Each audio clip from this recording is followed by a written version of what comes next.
जय हिंद दोस्तों, मैं सेबी पंजीकृत सलाहकार नहीं हूँ भाई। विप्रो के बायबैक का बात करेंगे। अब लास्ट डेट बिल्कुल पास आ चुकी है, तो पूरा हम लोग ए टू जेड डिटेल देखने वाले हैं। एआर रेशियो से लेके इंटाइटलमेंट रेशियो, ब्रोकरेज रिपोर्ट क्या है, न्यूज़ क्या कह रही हैं, क्या सिचुएशन सारी की सारी हैं, सब कुछ ए टू जेड हम लोग फिर से यहीं मतलब जो अभी हम लोग पीछे दिन देखे थे वो सब कुछ देखेंगे।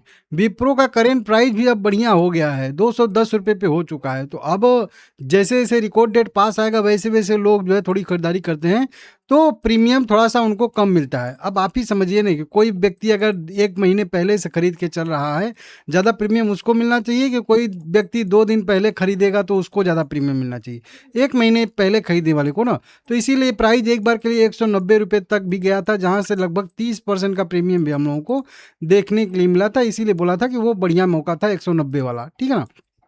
आपका एवरेज प्राइस क्या है कमेंट जरूर करिएगा, और क्वांटिटी के साथ में कितना क्वांटिटी है, ठीक है ना।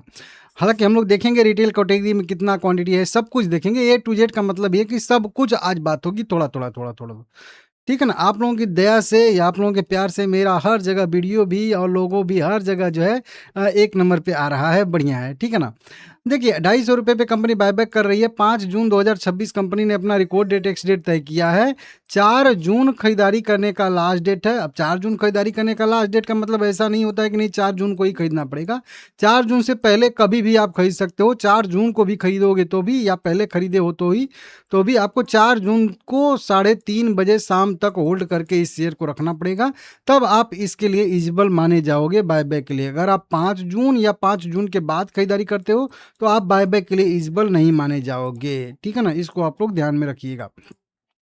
सबसे पहले तो छोटी सी एक अपडेट आई है, कंपनी ने एक अधिग्रहण किया है। पहले ही इस कंपनी मतलब देखेंगे तो इस कंपनी का अगर हम लोग डिटेल देखेंगे तो यहाँ पे है एग्रो ग्लोबल करके कंपनी है, 20% अतिरिक्त हिस्सेदारी का अधिग्रहण किया है। इस कंपनी में कंपनी का पहले ही 2 साल पहले 60% इक्विटी शेयर का कंपनी ने अधिग्रहण किया था, 20% अभी फिर से कर लिया है।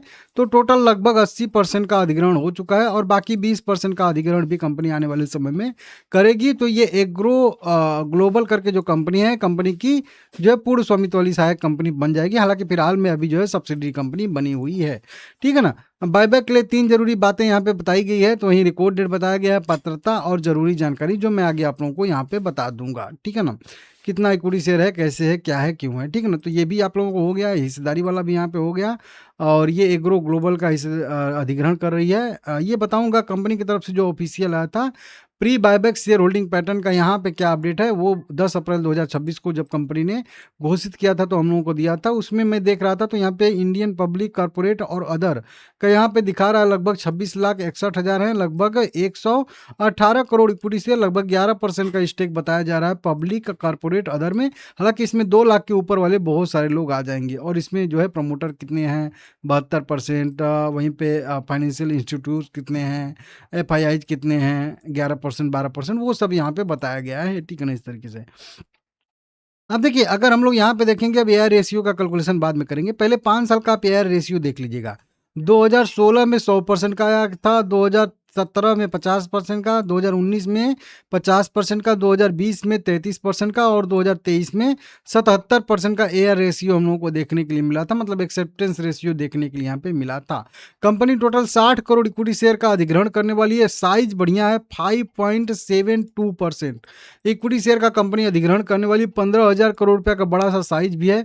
लेटर ऑफ ऑफर इसका अभी आने वाला है, मतलब बायबैक का लेटर आने वाला है, जिसमें सारा डेट, इंटाइटलमेंट रेशियो ये सब देता है, उसको हम लोग यहाँ पे देखेंगे। सबसे पहले बात की रिटेल कैटेगरी में कितने शेयर, तो जैसे जैसे प्राइस ये 200 वाला बढ़ता जाएगा वैसे वैसे हम लोगों का जो है रिटेल कैटेगरी का शेयर जो है वो घटता जाएगा। अभी के रेट के हिसाब से हमारे पास 952 इक्विटी शेयर होने चाहिए, मतलब 952 इक्विटी शेयर से कम रहेंगे तो रिटेल कैटेगरी में रहेंगे, और 952 शेयर से ऊपर रहेंगे तो हम नॉर्मल कैटेगरी में रहेंगे। आप जितना भरसक कोशिश करिएगा कि आप रिटेल कैटेगरी में रहो, क्योंकि यहाँ पे एक्सेप्टेंस इश्यू ज़्यादा आता है, नॉर्मल कैटेगरी में कम। अब कई सारे लोग जो है एक जो है थोड़ा सा कोई भी चीज़ को अलग ढंग से ले लेते हैं। किसी बंदे बोल रहे हैं कि मेरे पास 5,000 इक्विटी शेयर है, तो मैं क्या करूं कि मैं अपने बाकी के मतलब कह लीजिए 1,000 1,200 मतलब सॉरी 4,000 डेढ़ 4,500 इक्विटी शेयर बेच के रिटेल कैटेगरी में आ जाऊं क्या? बिल्कुल नहीं करना भाई। अगर आपका क्वांटिटी 1,000 मतलब इक्विटी शेयर के आसपास है तो फिर 150 इक्विटी शेयर आप इधर-उधर बेच-बाच के जो है आप रिटेल कैटेगरी में आने की कोशिश कर सकते हैं, जो लगभग 900 के आस-पास का नंबर रहेगा, या फिर 900 के नीचे अगर रहें आप 880 850 के आस-पास का रहेंगे तो और भी सेफ रहेगा। हालाँकि 900 भी लगभग सेफ रहेगा जब तक प्राइस 220 टच नहीं करता है तब तक। तो अगर आपके पास 2000 इक्विटी शेयर है तो मैं नहीं कहूँगा कि नहीं 2000 में से आप 1000 या 1100 बेच के आप 900 क्वांटिटी में आइए। बहुत ज़्यादा आप क्वांटिटी आपके पास है तो आप बिंदास होल्ड करिए, कोई बात नहीं है। आपके पोर्टफोलियो पे भी प्राइस जो है मूव करेगा तो बेनिफिट होगा। ज़रूरी नहीं है कि बायबैक में सब इक्विटी शेयर जाएगा ही जाएगा। तो ऐसा नहीं कि नहीं बहुत शेयर है तो आप करिएगा एडजस्ट, वो मत करिए। पास में है जैसे 1000 इक्विटी शेयर है तो 100 क्वांटिटी बेच के रिटेल कैटेगरी में आ सकते हो। 1100 है, 200 क्वांटिटी बेच के रिटेल कैटेगरी में आ सकते हो। फिर से वो 200 क्वांटिटी जो है आप 5 तारीख को खरीद लीजिएगा तो फिर आपका उतना का उतना हो गया। 1 दिन के लिए ही तो बेचना है, एडजस्ट करना है। तो आप लोग अपने हिसाब से एडजस्ट कर लीजिएगा, ठीक है ना? तो वो ठीक रहेगा मेरे हिसाब से। अगर आप बायबैक के लिए जाना चाहते हैं तो ज़्यादा एक्सेप्टेंस है। तो ये यहाँ पे आ गया। हालाँकि ये प्राइस डिसाइड करेगा 5 जून वाली प्राइस से यह जो है कैलकुलेट होगा, ठीक है ना? तो मैं बोलूँगा कि लगभग 900 या फिर आप जो है 900 से लेकर जो है 850 क्वांटिटी के बीच में आप रखिएगा, तो लगभग ये सेफ रहेगा। नहीं तो आईटी अभी बड़ा मूव कर रहा है तो कोई पता नहीं है कि 220 भी चला जाएगा या क्या होगा, अब तो कोई नहीं जानता है ना भाई। तो वो थोड़ा-सा आप लोगों को ध्यान रखना पड़ेगा अपने हिसाब से। 850 रखिए, वो तो सबसे सही रहेगा, ठीक है ना? तो ये चीज़ हो गया। अब मेन चीज़ आता है कि एंटाइटलमेंट रेशियो कितना आ सकता है। देखिए मैं सारा कैलकुलेशन किया था और उसके हिसाब से बताया था 1021 करोड़, या अभी जो लेटर आया था उसमें 1048 करोड़ टोटल इक्विटी शेयर हैं, जिसमें से 761 करोड़ प्रमोटर के पास है 62%, पब्लिक के पास लगभग 260 करोड़ इक्विटी शेयर हैं 26% स्टेक, जिसमें से हम लोग पब्लिक या 2 लाख के नीचे शेयर कैपिटल वालों के पास 41 करोड़ इक्विटी शेयर है। इसमें भी 2 लाख के ऊपर लगभग आधे लोग आ जाएंगे। तो कुल मिला के रिटेल कैटेगरी में अभी के हिसाब से लगभग 30 करोड़ के आसपास इक्विटी शेयर होंगे, और 30 करोड़ इक्विटी शेयर में हमारा 9 करोड़ इक्विटी शेयर का जो रहेगा वो हमारे हिस्से में आएगा। 60 करोड़ इक्विटी शेयर में से 51 crore equity share normal category में आएगा। 15% हम लोगों का जो रिजर्व रहता है 9 करोड़ हमारी कैटेगरी में आएगा। तो लगभग देखेंगे तो हम लोगों का 1:3 के रेशियो में यह जो है इंटाइटलमेंट रेशियो आएगा। अब ये ऐसे भी आ सकता है या फिर ऐसे भी आ सकता है कि 30:98 ऐसे भी करके आ सकता है, लेकिन मतलब रेशियो उसका मतलब सेम ही रहेगा कि लगभग हर 3 शेयर के बदले में हम लोगों को 1 शेयर जो है वो इंटाइटलमेंट रेशियो रहेगा, जो लगभग 30% का हम लोग कहेंगे ये इंटाइटलमेंट रेशियो रहेगा।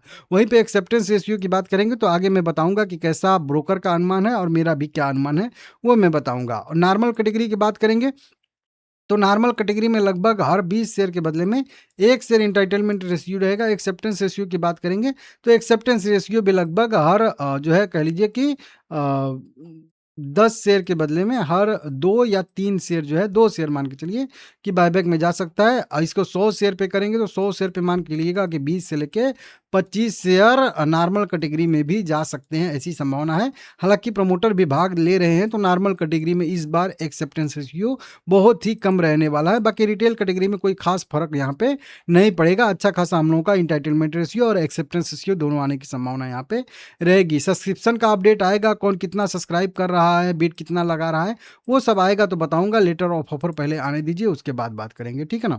वहीं पे बात करेंगे कुछ ब्रोकरेज रिपोर्ट कितना अनुमान लगा के चल रही हैं। तो वहीं जो मैं आप लोगों को यहाँ पे न्यूनतम स्वीकृत अनुमान मतलब इंटाइटलमेंट रेशियो का यहाँ पे अनुमान लगभग 23 से लेके 30% का यहाँ पे लगा के चल रहे हैं सभी लोग। 30% मतलब वहीं बोले तो एक हर 3 शेयर के बदले में 1 शेयर इंटाइटलमेंट में जाएगा, तो वहीं वाला है। और 22% का 25% का मतलब हो गया कि हर 4 शेयर में से हम लोगों का 1 शेयर जो है इंटाइटलमेंट में जाएगा। तो लगभग वहीं वाला ब्रोकरेज भी अनुमान लगा रही है। वहीं पे एक्सेप्टेंस रेशियो की बात करेंगे तो एक्सेप्टेंस रेशियो लगभग यहाँ पे 50% से लेके 80% तक का यहाँ पे ब्रोकरेज अनुमान लगा के अपना चल रही हैं। मतलब इसका क्या हुआ कि हर 100 शेयर के बदले में लगभग मान के चलिए 50 से लेके 80 शेयर बायबैक में हम लोगों के जा सकते हैं, ऐसी संभावना जो है ब्रोकरेज रिपोर्ट में बताई जा रही है। ये ब्रोकरेज रिपोर्ट कह लीजिए तो यहाँ पे बताया जा रहा है यहाँ पे कि मोतीलाल ओसवाल की तरफ से भी आई हैं। हाँ, यहीं पे लिखा है मोतीलाल ओसवाल और एचडीएफसी का अनुमान है कि अंतिम स्वीकृत। हालांकि देखिए ये एआई बता रहा है तो एआई के बात पे बहुत ज़्यादा विश्वास नहीं करना है। हो सकता है कि पुराना डाटा भी बता रहा हो, हालाँकि पुराना डाटा तो मैं यहाँ पे बताया ही हूँ कितना-कितना, कैसे-कैसे आया है। लेकिन फिर भी एक रफ़ कैलकुलेशन भी मान के चलेंगे हम लोग अपने कैलकुलेशन के आधार पे भी, तो भी मेरा भी अनुमान है कि कम से कम एकदम कम से कम एकदम मान के चलिए कि लगभग-लगभग 50% का एक्सेप्टेंस रेशियो तो आएगा ही आएगा। मतलब 2 शेयर में 1 शेयर, 10 शेयर में 5 शेयर, 100 शेयर में 50 शेयर और जो हम लोग वहीं 900 शेयर के आस-पास रखेंगे तो उसमें लगभग 400 से लेके जो है 450 शेयर जो है बायबैक में जा सकते हैं, ऐसी संभावना है। बस वो आप लोग उस दिन 4 तारीख को मैं वीडियो बनाऊँगा। ध्यान रखिएगा कि विप्रो का प्राइस क्या है? क्या 220 के आस-पास तो प्राइस नहीं जा रहा है ना?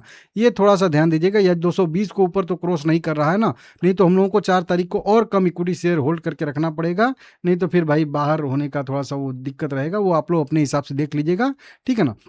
इस तरीके से आएगा। तो इसी टाइप की कई सारी यहाँ पे जो है बहुत रूढ़िवादी अगर देखेंगे तो भी 45 से 50% का जो है एक्सेप्टेंस इश्यू आ सकता है।